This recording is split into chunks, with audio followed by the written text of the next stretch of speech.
ഇന്ന് നമുക്ക് ഷാഹി പനീർ ഉണ്ടാക്കുന്നത് എങ്ങനെയാണെന്ന് നോക്കാം. അതിനുവേണ്ടി ഞാൻ 200 ഗ്രാം പനീർ എടുത്തേക്കുന്നത്. ഈ ഒരു സൈസിൽ കട്ട് ചെയ്ത് വെക്കണം. നമ്മളിത് ഉണ്ടാക്കുന്നതിന് ഒരു അരമണിക്കൂറിന് മുൻപേ തന്നെ ഫ്രിഡ്ജിൽ നിന്നെടുത്ത് വെളിയിൽ വെക്കണം. പിന്നെ ഇതിലോട്ട് ഞാൻ 3 മീഡിയം സൈസ് തക്കാളി എടുത്തിട്ടുണ്ട്. തക്കാളി 2 ടൈപ്പ് ഉണ്ടല്ലോ, അധികം പുളി ഇല്ലാത്തത് വെക്കുക, അതുണ്ടെങ്കിൽ അതെടുത്താൽ മതി. പിന്നെ ഒരു മീഡിയം സൈസ് സവാള എടുക്കണം, അത് ഇതേപോലെ കട്ട് ചെയ്യണം. പിന്നെ ഒരു 8 കാഷ്നട്ടും ഒരു 5 ബദാമും എടുത്തിട്ടുണ്ട്. ഇപ്പം നിങ്ങൾക്ക് ബദാം വേണ്ടാന്നുണ്ടെങ്കിൽ ഒരു 10-12 കാഷ്നട്ട് അരച്ചാലും മതി. അതല്ലാന്നുണ്ടെങ്കിൽ ഒരു 8 കാഷ്നട്ടും ഒരു 2 ടീസ്പൂൺ കസ്കസില്ലേ, പോപ്പി സീഡ്സ് എന്ന് പറഞ്ഞ വൈറ്റ് കസ്കസ്, അതും കൂടെ ചേർത്തൊന്ന് അരച്ചാലും മതി. പിന്നെ 2 ടീസ്പൂൺ മല്ലിപ്പൊടി, 1 ടീസ്പൂൺ കാശ്മീരി മുളക് പൊടി, 1/2 ടീസ്പൂൺ മഞ്ഞൾപ്പൊടി, പിന്നെ 1 ടീസ്പൂൺ പഞ്ചസാര, പിന്നെ കുറച്ച് മല്ലിയില വേണം. പിന്നെ 3 വെളുത്തുള്ളി, ഒരു ചെറിയ പീസ് ഇഞ്ചി, 2 പച്ചമുളകും വേണം. അത് ഇതുപോലെ ഒന്ന് കട്ട് ചെയ്ത് വെക്കണം. ഈ വെളുത്തുള്ളി ഞാനൊരു മീഡിയം സൈസിൽ എടുത്തേക്കുന്നത്, ഈ ഒരു സൈസ് കണ്ടില്ലേ, ഈ ഒരു സൈസ്. പിന്നെ ഒരു 4 ടേബിൾ സ്പൂൺ ഫ്രഷ് ക്രീം വേണം. കുറച്ച് ബട്ടർ വേണം, ഞാൻ ചേർക്കാൻ നേരത്തെ പറയാം. ഏകദേശം ഒരു 4 ടേബിൾ സ്പൂണും വേണ്ടി വരും. പിന്നെ 1/2 കപ്പ് പാല് വേണം. ഇത് ഞാൻ കാച്ചി വെച്ച പാൽ, ഇത് കാച്ചാത്ത പാൽ നിങ്ങൾക്ക് യൂസ് ചെയ്യാം. വെള്ളമൊന്നും ഒഴിക്കാതെ കാച്ചിയ പാലാണ് ഇത്. പിന്നെ ഇതിലിട്ട് 1/4 ടീസ്പൂൺ ജീരകം വേണം, നല്ല ജീരകം. അതുപോലെ 1/4 ടീസ്പൂൺ കുരുമുളക്, 2 ഏലക്ക, ഒരു 3 ഗ്രാമ്പു, ഒരു പകുതി തക്കോലം, പിന്നെ ഒരു ചെറിയ പീസ് പട്ട, ഒരു 1/2 ഇഞ്ച് സൈസിൻ്റെ മതി. ഇതിലോട്ട് ഒരുപാട് ഗരം മസാല ഒന്നും ചേർക്കണ്ട, കാരണം ഇതിനൊരു ലൈറ്റ് ഫ്ലേവർ ഈ ഗരം മസാലയുടെ അറിയാവും. അപ്പം ഇത്രയും മതി, ഇത് കൂടുതലൊന്നും എടുക്കേണ്ട കാര്യമില്ല. ഇനി ഒരു പാനിലോട്ട് 1 ടേബിൾ സ്പൂൺ ബട്ടർ ഇട്ട് കൊടുക്കണം. ഈ ബട്ടർ ഇപ്പോൾ ചൂടായിട്ടുണ്ട്. ഈ നമുക്ക് ഈ മസാല എല്ലാം ഇട്ട് കൊടുക്കണം. ഈ മസാല ഒന്ന് മൂത്ത് വരട്ടെ, അതുവരെ ഒന്ന് ഇളക്കണം. ഇപ്പോൾ ഈ മസാല കുറച്ചൊന്ന് മൂത്തിട്ടുണ്ട്. ഇതിലോട്ട് ഈ പച്ചമുളകും ഇഞ്ചിയും വെളുത്തുള്ളിയും ചേർത്ത് കൊടുക്കണം. കൂട്ടത്തിൽ സവാളയും ചേർത്ത് കൊടുക്കണം. ഈ സവാള കുറച്ചൊന്ന് വഴറ്റണം, ഒരുപാട് വഴറ്റണ്ട, കുറച്ചെല്ലാം കൂടെ ഒന്ന് വഴന്നാൽ മതി. ഇപ്പോൾ ഇത് വഴറ്റാൻ വേണ്ടി നിങ്ങൾക്ക് സൺഫ്ലവർ ഓയിലോ ഏതെങ്കിലും ചേർത്താലും മതി, വെളിച്ചെണ്ണ ചേർക്കരുത്.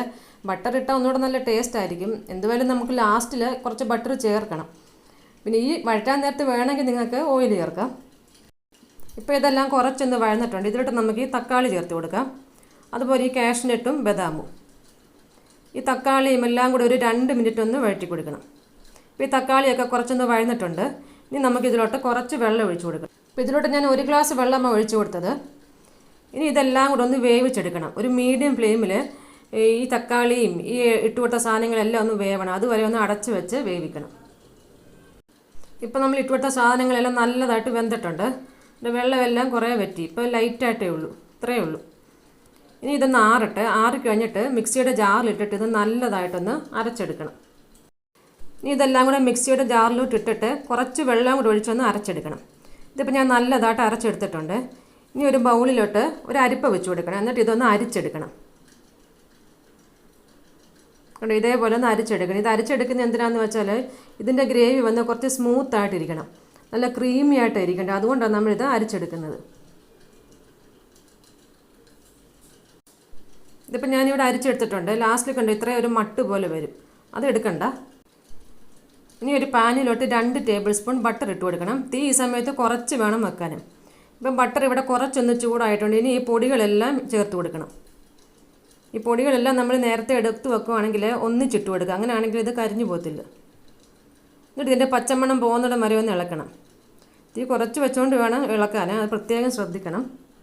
ഇപ്പോൾ ഇതിൻ്റെ പച്ചമണം എല്ലാം പോയിട്ടുണ്ട്. ഞാനൊരു ലോ ഫ്ലെയിമിൽ 1 മിനിറ്റ് ഒന്ന് ഇളക്കിയതേ ഉള്ളൂ. ഇനി ഇതിലോട്ട് നമ്മൾ ഈ അരച്ച് വെച്ചേക്കുന്ന പേസ്റ്റ് ചേർത്ത് കൊടുക്കാം. ഇനി ബൗൾ ശകലം വെള്ളത്തിൽ കഴുകി അതും കൂടെ ഒന്ന് ഒഴിച്ചു കൊടുക്കണം. എന്നിട്ട് ഇതെല്ലാം കൂടെ നല്ലതായിട്ടൊന്ന് മിക്സ് ചെയ്യണം. ഇതിനൊരു മീഡിയത്തിൻ്റെ ലോ ഫ്ലെയിമിൻ്റെ ഇടയിലിട്ടിട്ട് ഒരു 2 മിനിറ്റ് ഒന്ന് തിളക്കട്ടെ. ഇപ്പോൾ 2 മിനിറ്റ് ആയിട്ടുണ്ട്. ഇനി നമുക്കിതിലോട്ട് ഈ പാല് ചേർത്ത് കൊടുക്കണം. അതുപോലെ ഈ ഫ്രഷ് ക്രീമും. എന്നിട്ട് ഇതെല്ലാം കൂടെ നല്ലതായിട്ടൊന്ന് മിക്സ് ചെയ്യണം. ഇതിലോട്ടൊരു 3/4 ഗ്ലാസ് ചൂടുവെള്ളം കൂടി ഒഴിച്ചു കൊടുക്കണം. ചൂടുവെള്ളം തന്നെ ഒഴിക്കണം. ആവശ്യത്തിനുള്ള ഉപ്പും ചേർത്ത് കൊടുക്കണം. ഇനി ഇതൊന്ന് നല്ലതായിട്ട് തിളച്ച് വരട്ടെ. ഇതിപ്പോൾ നല്ലതായിട്ട് തിളച്ചിട്ടുണ്ട്. ഇനി നമുക്ക് ഈ പനീർ ചേർത്ത് കൊടുക്കാം. ഈ പനീർ ഒന്ന് ഫ്രൈ ചെയ്യണമെന്നൊന്നുമില്ല, ഇതങ്ങനെ തന്നെ നമുക്ക് ഇട്ട് കൊടുക്കാം. ഇനി ഇതിലിട്ട് 1 ടീസ്പൂൺ പഞ്ചസാരയും കൂടെ ചേർക്കണം. അതുപോലെ 1 ടേബിൾ സ്പൂൺ ബട്ടറും കൂടെ ചേർത്ത് കൊടുക്കണം. എന്നിട്ട് ഇതെല്ലാം കൂടെ ഒന്ന് മിക്സ് ചെയ്യണം. ഒരുപാട് മിക്സ് ചെയ്യേണ്ട, ഈ പനീർ ഒന്നും ഉടയ്ക്കാതെ ചെറുതായിട്ടൊന്ന് മിക്സ് ചെയ്താൽ മതി. ഇനി ഇതൊരു മീഡിയം ഫ്ലെയിമിൽ 5 മിനിറ്റ് നേരം തിളപ്പിക്കണം. ഇതിൻ്റെ ചാറെല്ലാം ഒന്ന് കുറുകി വരണം. ഇപ്പോൾ ചാറൊക്കെ കുറച്ചൊന്ന് കുറുകിയിട്ടുണ്ട്. ഇതിലോട്ട് ഒരു 1/2 ടീസ്പൂൺ കസൂരി മേത്തിയും കൂടെ ഇട്ട് കൊടുക്കണം. ഇനി അധികം നേരം വേണ്ട, ഒരു 2 മിനിറ്റോടെ മതിയാവും. ഇപ്പോൾ പാകത്തിന് കുറുകിയിട്ടുണ്ട്. ഇനി മല്ലിയിലയും കൂടെ ചേർത്ത് കൊടുക്കണം. എന്നിട്ട് ഇതെല്ലാം കൂടെ ചെറുതായിട്ടൊന്ന് മിക്സ് ചെയ്യണം. അപ്പോൾ ഷാഹി പനീർ ഇവിടെ ആയിട്ടുണ്ട്. ഇനി നമുക്ക് ഫ്ലെയിം ഓഫ് ചെയ്യാം. ഇതിൻ്റെ ചാറ് കൊണ്ട് ഈ ഒരു പരുവത്തിൽ ഇരിക്കണം, കുറുകിയ ഒരു പരുവത്തിൽ. ആറുമ്പോൾ കുറച്ചും കൂടെ കുറുകിക്കോളും. അപ്പോൾ ഇത് ചപ്പാത്തിയുടെയും നാണിൻ്റെയും ഒക്കെ കൂടെ നമുക്ക് കഴിക്കാൻ എളുപ്പം ഉണ്ടാക്കാൻ പറ്റിയൊരു ഡിഷാണ് ഇത്. അപ്പോൾ എല്ലാവരും ഒന്ന് ട്രൈ ചെയ്ത് നോക്കണം. വീഡിയോ ഇഷ്ടമായെങ്കിൽ ലൈക്ക് ചെയ്യാനും സബ്സ്ക്രൈബ് ചെയ്യാനും ഷെയർ ചെയ്യാനും മറക്കരുത്. പിന്നെ നിങ്ങളുടെ കമൻറ്റ്സ് അറിയിക്കണേ. താങ്ക്